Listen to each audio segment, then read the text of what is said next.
He is worth $200 million but insists on pretending to be poor. A top-tier red wine worth $100,000 per bottle was poured into a $9 wine bottle. $1,500 bottle of stinky tofu was put into a $2 canned food container. $1,800 per pound of Wagyu beef was also swapped into a discount package. And the reason he did all this was actually to guard against his wife. Just one day ago, Tom was still completely broke. He even lost his only job. His wife thought he was useless and filed for divorce. The lawyer told them that they had to go through a 3-month cooling off period before divorcing. Walking out of the law firm, Tom spent his last $2 on a lottery ticket. The next day, he unbelievably won the jackpot, a full $200 million.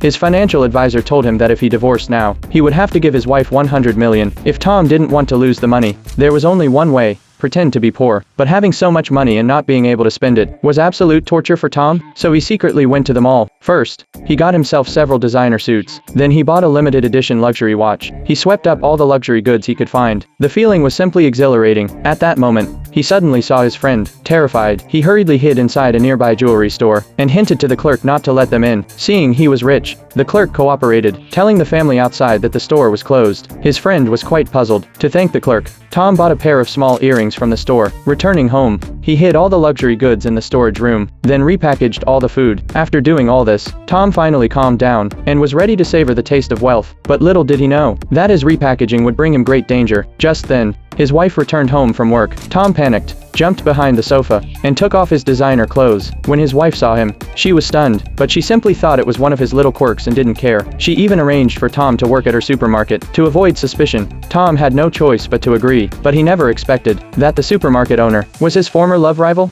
George.